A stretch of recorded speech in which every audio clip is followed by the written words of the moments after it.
Hello everyone, my name is Varnali Saha and today we are in Into Wellness office and I am in conversation with Mr. Bibhu.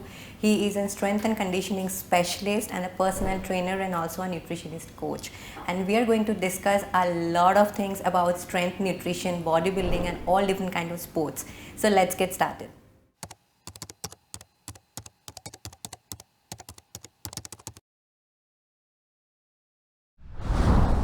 अभी लेकिन ना time आ गया है, मतलब पूरा scientific body building करने का। उसमें क्या होगा, पहला तो आपका पैसा का बर्बादी नहीं होगा। पहला बात, body building is the most costly sport. इसमें अपना बहुत पैसा जाता है और ये पैशन है ज़्यादा, पैसा कमाना बोल के भी नहीं है। I really appreciate body builders training very hard, spending there hard earn money.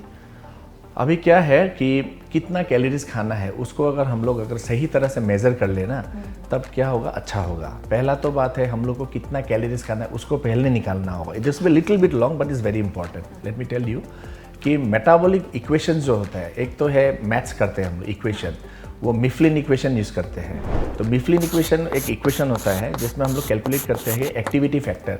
ये इंसान हफ्ते में कितना दिन वेट ट्रेनिंग करता है, तो लो एक्टिविटी में आ गया जनरल 1.2 1.5। और ये भी जानना ज़रूरी है, एक जनरल डायटिशियन आपको ये नहीं बता पाएगा, only a sports and exercise nutritionist can tell you, जिसका एक्सपीरियंस है।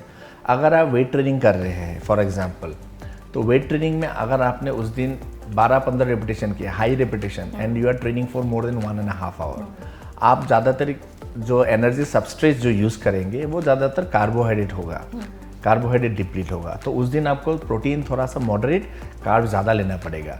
जब भी आप हेवी वेट ट्रेनिंग करते हैं ना, उसमें उस दिन आप ज़्यादा कार्ब्स मत लीजिए। उसमें आप एटीपी यूज़ कर रहे हैं, 2-3 रेपिटेशन कर रहे हैं, उसमें बॉडी में एटीपी प्रोडक्शन ज़्यादा होता है, एटीपी यूज़ कर रहे हैं। उसमें अगर ज़्यादा कैलोरीज खाएंगे तो आपका क्या होगा, वेट गेन हो जाएगा।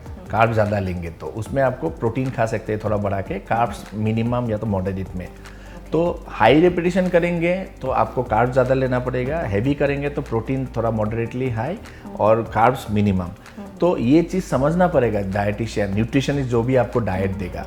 उसके बाद आपका मेटाबॉलिक रेट एग्जैक्टली मेज़र करना पड़ेगा, उसके हिसाब से एक्सपीरियंस क्या है, आपके पास फूड एलर्जी है कि नहीं। तो इन शॉर्ट मैं बोलूँगा, डाइट क्या है, इंसान का बॉडी को देख के नहीं देते हैं, बॉडी कॉम्पोजिशन टेस्ट करना पड़ता है। ऐसा नहीं है कि वही 4-5 हज़ार रुपये में जो मशीन मिलता है उसमें नहीं, proper body composition analysis machine में करना ज़रूरी है। जो BIA होता है जो कॉमनली अवेलेबल है, उसमें अगर आपका मान के चले किसी का 60 किलो है बॉडी वेट, 20% बॉडी फैट है, 12 माइनस हो गया, उसके पास इंटेंस ट्रेनिंग कर रहा है, तो अगर 12 माइनस होता है तो 48 किलो इज़ द लीन मास।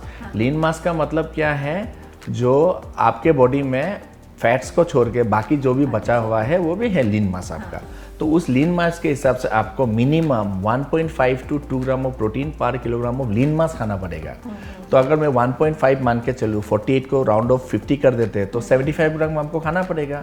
अगर मैं वही चीज़ अगर एक 70 किलो का आदमी को मैं दूँ तो 70 ग्राम ओवरऑल बॉडी वेट में अगर मैं दूँ तो वो तो उसको तो पूरा नहीं होगा ना। फिर फैट परसेंटेज के ऊपर, लीन मसल के ऊपर हम लोग कैलकुलेट करके प्रोटीन देते हैं। तो उस हिसाब से मतलब होता है diet. If you talk about body building, protein के बारे में ऐसे ही कैलकुलेशन होता है।